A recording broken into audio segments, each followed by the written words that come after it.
Welcome to Season 7 of Open Forum in the Villages, Florida. In this show, we talk to leaders of clubs and interesting folks who live in and around the villages. We also talk to people who have information vital to seniors. You will get perspectives of what is happening in the Villages, Florida area. We are a listener-supported podcast. There will be shout-outs for supporters. This is Mike Roth.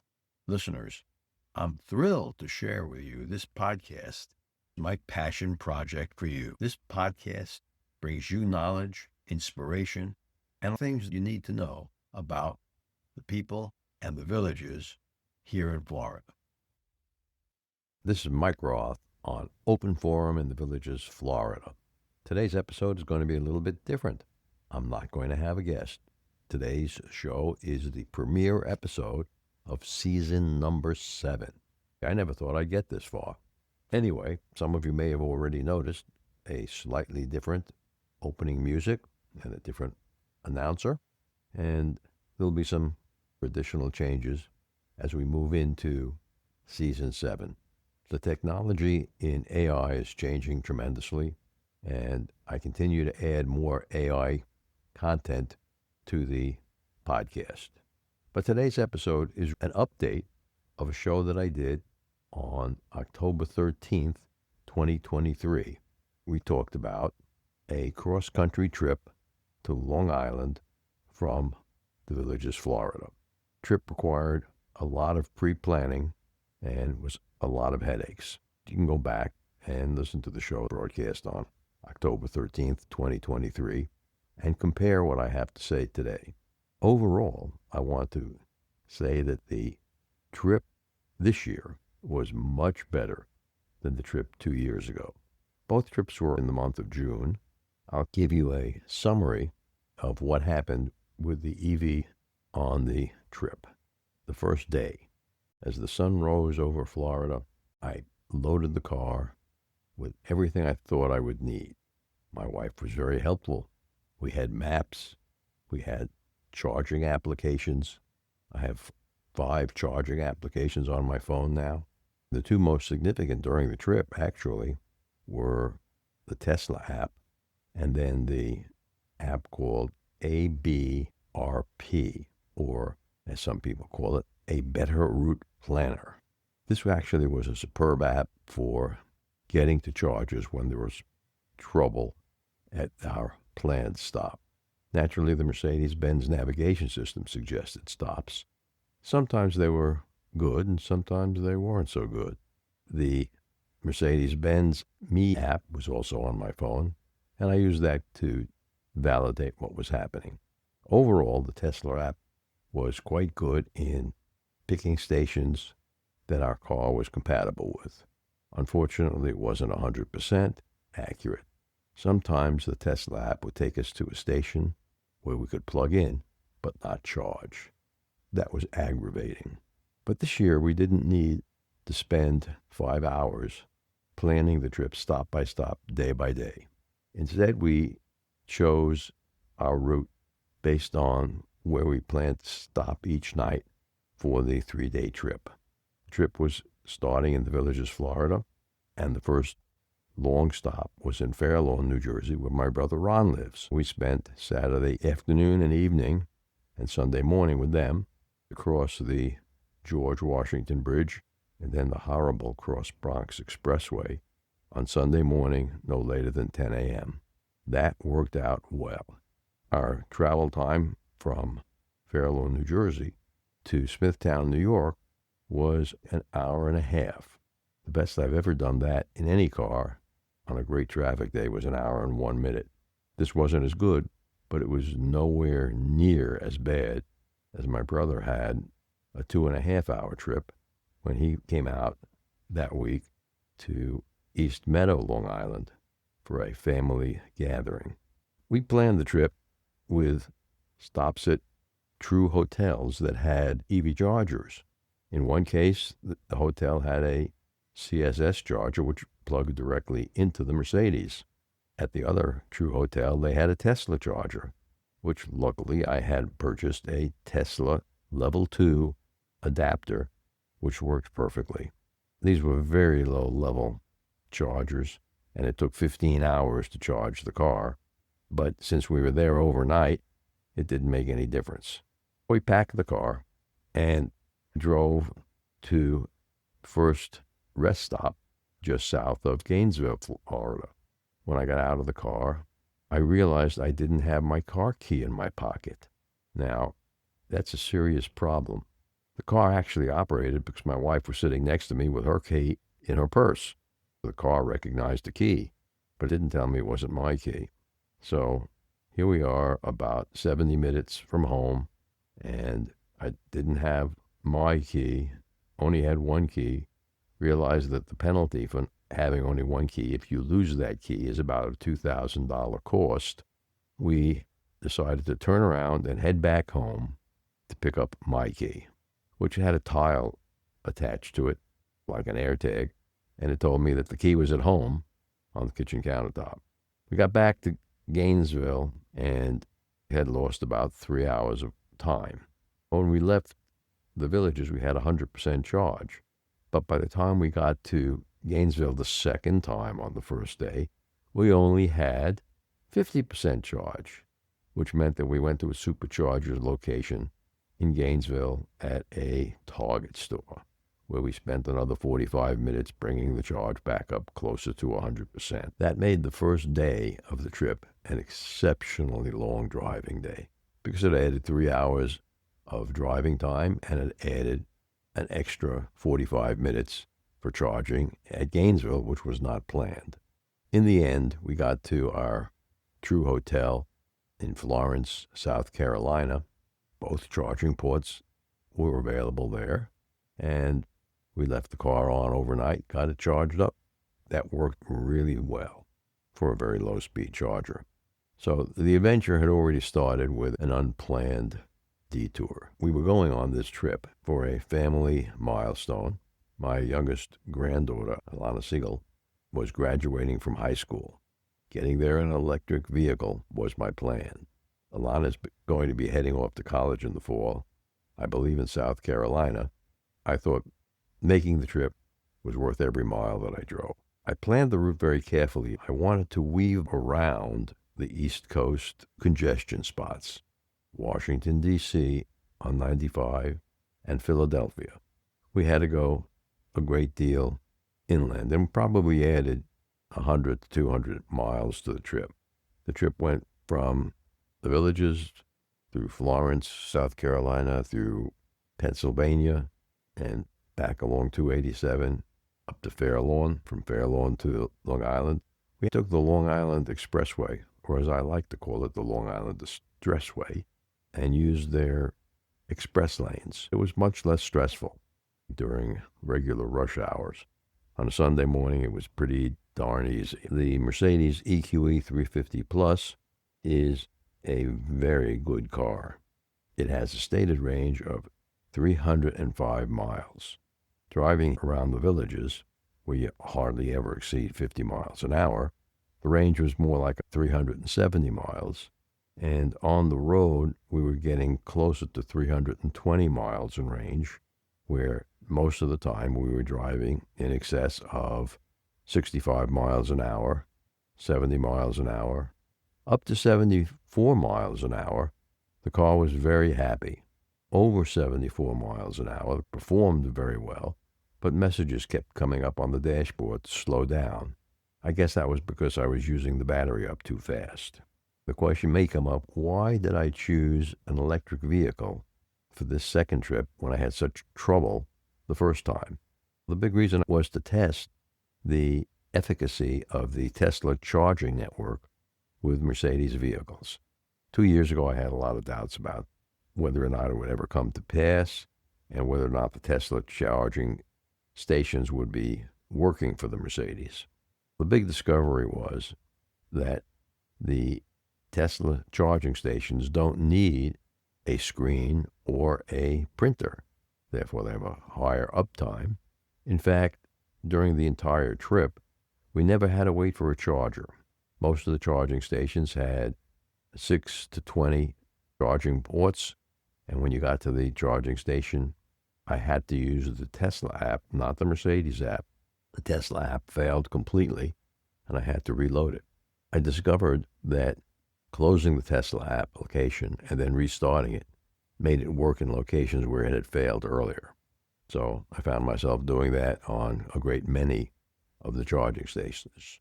I never did figure out how to make the Mercedes Me app work at a Tesla station. The Mercedes Me application was never fully tested because I had trouble the first couple of times I tried to use it. The consistency of which Tesla stations to charge at should have been 100% between the navigation screen in the car, the Mercedes Me application, and the Tesla app. Because you register for the Tesla app, aside from putting in your vehicle number, VIN, the brand, and your credit card, therefore it knows the compatibility of the stations. That failed a couple of times, and it took us to stations that were not compatible with the Mercedes vehicle. The Mercedes app also took us to stations that were not compatible. Luckily, at some stations, there were at least 3 or 4. At the same physical location, they had both CSS charging equipment level 3 and Tesla. When we were at stations like this with both, we tried the Tesla application first. Then we went over to the CCS chargers. Usually there were only 4 of those available.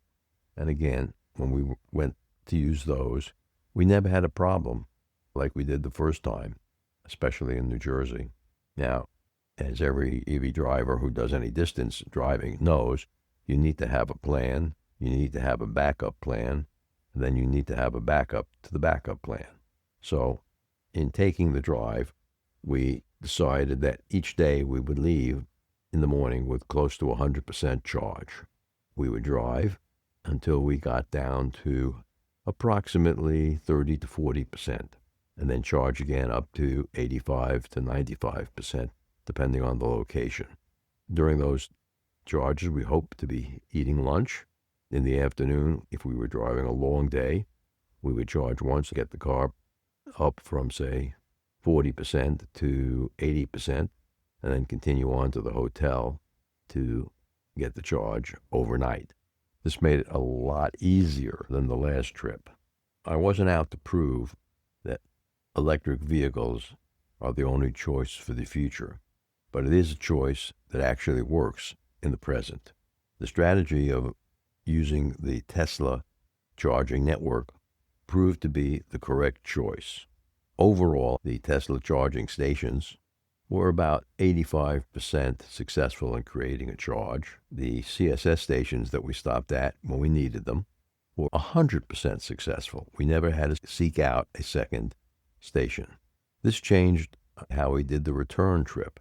On the return trip, we would run closer to 200 miles or 250 miles and then charge.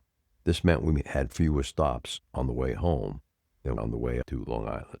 Now, there was a secret weapon that Tesla provided at some of their newest level 3 revision 4 charging stations.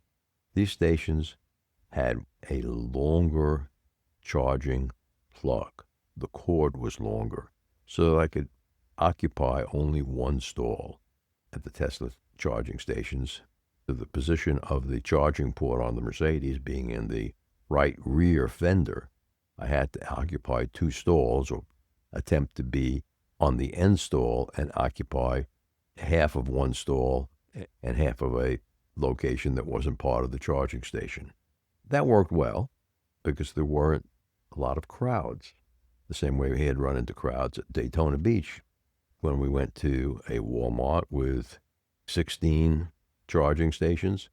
We couldn't get a charging station. It was a disorganized mess. In fact, at that location, we gave up and drove over on Plan B to the Buc-ee's in Daytona Beach. Never had been in a Buc-ee's. We charged there on a Mercedes-Benz charger, a 400 amp charger. No wait, worked perfectly. Now, I was talking about the Tesla Magic Dock. We only found it by accident. I didn't know anything about it until I got to a charging station, and a Cadillac had pulled out in front and had a perfect spot. So I backed into his spot and hit the reset button on the charging cable, which is what you're supposed to do. Hold it in for about 3 or 4 seconds, and then take the cable out. Then you're supposed to put the Mercedes-Benz Electron adapter on, plug it into the car, and just about a second after I hit on the Tesla application, start charging, and it would start charging. So on this station in Smithtown, New York, I hold the reset button in and pulled out the cable. Instead of the Tesla end, I'm looking at a cable that's got a black plastic adapter with a CCS end on it. That's the magic dock. The Tesla charging station decided that my car needed that adapter, and so when it pulled out of the pump, the adapter was already on it. I didn't know that at the time. I thought the guy in the Cadillac left his adapter on the cable. I discovered I couldn't remove the adapter, so I decided, hell, I'll use the Cadillac's adapter, plugged it into my car, and worked like a charm. While I was charging, I talked to another driver who explained the Tesla Magic Jack being on the level 3 set of chargers, the 3rd or 4th revision of the chargers that Tesla has with the long cords are positioned so you can actually plug in and occupy only one space. Very convenient. Dangerous because of incoming traffic to the shopping center. There was a shopping center there with a number of stores, a Chick-fil-A, a Dunkin' Donuts. We got the charging in the Mercedes to read up over 159 kilowatts, so that's a very high level of charging compared to last year when we were lucky many times to get 50. Needless to say, it was faster there, so we recharged at Smithtown a couple of times. The level 3 supercharger from Tesla, the 250 amp versions, most of those worked fine. Apparently, the newest Rev 2s have the Magic Dock, but the level Rev 3s all are supposed to have the Magic Dock. I didn't run into very many Reverend 3 superchargers, Rev 3, that had the Magic Dock. In fact, when we were driving up, that Tesla station would not charge my car. We had to drive to a different Tesla station, a 250 amp as opposed to a 325, on the way back to the same location, accidentally, and it worked just fine using the Mercedes-Benz adapter. Now, let's take a short break and listen to an Alzheimer's tip from Dr. Craig Curtis. So even if you removed 100% of the amyloid, that would not cure Alzheimer's. You can remove all the amyloid, yet the symptoms will continue to progress. So what we're doing now in these prevention studies is we're trying to see if removing amyloid prior to symptoms beginning halts the progression into actual symptoms in Alzheimer's disease. With over 20 years of experience studying brain health, Dr. Curtis's goal is to educate the village's community on how to live a longer, healthier life. To learn more, visit his website, craigcurtismd.com, or call 352-500-5252 to attend a free seminar. Thank you, Dr. Curtis. Throughout the journey, the Tesla Supercharger Rev 2 became my most reliable companion. The success rate was remarkable, probably over 90%. It was almost flawless. If I used the Tesla app, there was no juggling of multiple applications or membership cards. Just pull up, plug in, and hit the Start Charge button in the correct time sequence. The Tesla app itself proved to be less than totally reliable. It did require reloading and rebooting several times. In Pennsylvania, when we had poor cellular signal, it failed completely. I reinstalled it on 2 cell phones and connected both of them to the Tesla network. At each charging stop, we had the opportunity to explore local eateries. In this trip, we had many more choices. Some fine restaurants along the way made each stop a little bit exciting and interesting. At most of the charging stations, other drivers with electric cars were very friendly and willing to talk. When we finally arrived in Fair Lawn, New Jersey, it was a great family reunion with me and my brother, the real emotions began to flow when we got to Smithtown and Centerport. For me, watching Alana walk across the platform, accepting her diploma and switching her tassel from the left to the right can bring tears to your eyes. That's really one of the reasons we make these journeys. We want to be present for those precious moments in life. While I was on Long Island, I did more driving than I planned. That's why the trip added up to about 3,000 miles instead of 2,400 miles. I met my friend Marty Hyman in a restaurant in Great Neck, New York. Never want to do that again. Great Neck's too crowded. The roads are too narrow and too many cars. But with Marty and his wife Sandy was excellent. We laughed about our high school days in college, and he was a little bit curious about the car. Earlier in the week, I met with my friend Lenny Hirsch, who I met when I was in the first grade, and we met at a kosher deli in Lido Beach. Talking to him is always like stepping back into time. He's got a great memory. We discussed electric cars and old cars. He has an old Cadillac, and it was a very fun lunch, but a long drive to get from Smithtown to Lido Beach. In fact, Kay complained about that. Probably the next time, if I meet with friends on Long Island, we'll throw a party someplace and have them come to meet us there, which is what we did the very first time we drove up to Long Island about 7 years ago. Each time we stopped at an electric vehicle charging station, we learned something. Sometimes we learned things we didn't want to know, but we learned something. One of the things we learned is that before choosing a station to drive to, we have to make sure it appears in all 3 locations: on the charging network, on the car's computer, and on the Mercedes Me app. If it didn't appear on all 3, there was a much greater likelihood that it was not going to charge the car when we got there, as we sadly discovered. Each time you run into a charger that doesn't work, you're going to waste at least a half hour of time. Bad enough you're going to take a half hour to charge the car, but that extra half hour fooling around with the charger, unplugging, plugging, moving the car to a different stall is all time-consuming and aggravating. So when we stuck to the chargers that were listed on all 3 applications, the car's navigation system, the Mercedes Me application, and the Tesla app, they all showed that there were more than half of the number of chargers at that location as available. We were in good shape. Taking the route where we avoided D.C. and Philadelphia meant that we limited our amount of time on 95, which made the drive a lot more pleasant. It was more scenic. In some cases, especially on the way back, we got rooted on some back roads through small towns, which was actually pretty fun to drive on. So that's the story of my trip back from Long Island. We decided to leave via the Port Jefferson Ferry, which goes from Port Jefferson, Long Island to Bridgeport, Connecticut. But it was a good beginning to the trip. We took the Tappan Zee Bridge across back into New Jersey and then down to 87. And we made pretty good time. On the return trip, we took 4 days because we had that horrible day on the first day going out. We didn't want to have that longer day. We drove about 350 miles a day, and that worked out pretty well. Now, this trip ends as we're beginning season 7 of Open Forum in the Villages, Florida.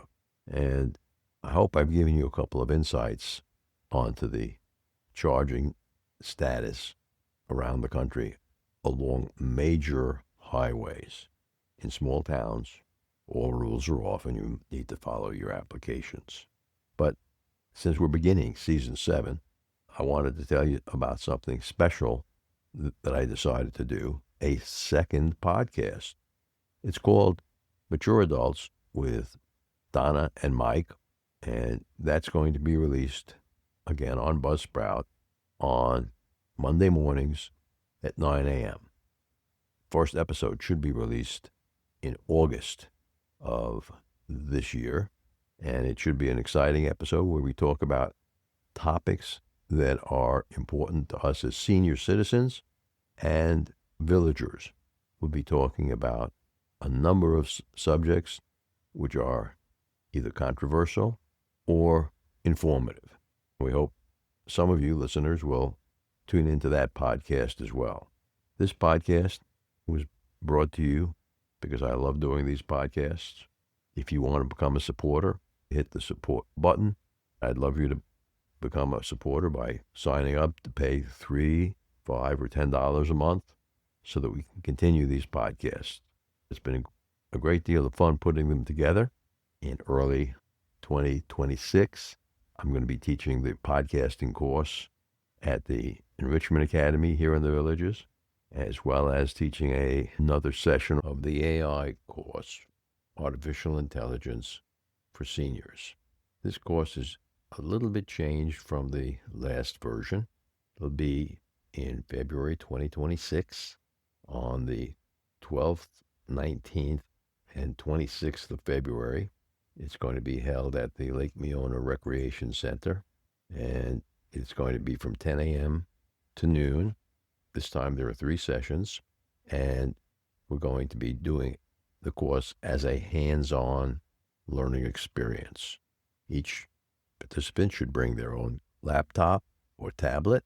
It should be pre-programmed with the Recreation Center's Wi-Fi, SSID, and password. We are going to be working on some of the most popular and some of the newest AIs. We're going to be using the free versions, so everyone in the class should have the capability to use them. And again, I'm going to give the warning that I will put in writing to each participant that do not use Apple's Safari browser. In past classes, when people attempted to use it, it didn't work. With 25 to 30 students, it's impossible to stop and reinstall something like Chrome, Firefox, or Edge. I recommend that you have all 3 of those browsers installed. Our next session of the AI course has already sold out for September and February. The podcasting course will be held in January, and I believe it's going to be held on January 7th, 14th, and 21st, and it's going to be taught at the Bradenton Recreation Center in the Royal Palm Room. I'm sure you're going to hear some of the improvements in this podcast during the course of the next several months. In fact, for those following us, many of our podcasts have been released as both a podcast and a video podcast on YouTube. Search for Open Forum in the Villages, Florida. You will find both the audiogram version of the podcast, and some of the podcasts actually have live pictures. Yes, we shoot some video. Those podcasts take a lot longer to produce, but as our recording software, the script, gets better, it makes the video easier to do. So we will continue to release some episodes as video episodes. If you have questions, you can use the feedback button on the Buzzsprout page for Open Forum in the Villages, Florida.com, and I will answer those questions. I hope to be talking to all of you again very soon. This is Mike Roth. Listeners, I'm thrilled to share with you this podcast, which is my passion project to bring knowledge, inspiration, and things you need to know about the Villages and the people living here. Be sure to hit the follow button to get the newest episode each week. Or you can hit the purple supporter box. Even a small donation of $3 to $10 a month makes a big difference. And you can cancel your subscription at any time. Your support means the world to us. Stay curious, stay inspired, and keep those headphones on. Our next episode will be released next Friday at 9 a.m. Should you want to become a major supporter of the show or have questions, please contact us at mike@rothvoice.com. This is a shout-out for supporters Tweet Coleman, Ed Williams, Dwayne Romick, Paul Sorgan, and Dr. Craig Curtis at K2 in the Villages. We will be hearing more from Dr. Curtis with short Alzheimer's tips each week. If you know someone who should be on the show, contact us at mike@rothvoice.com. The way our show grows is with your help. Text your friends about this show. We thank everyone for listening. The content of the show is copyrighted by Roth Voice 2025, all rights reserved.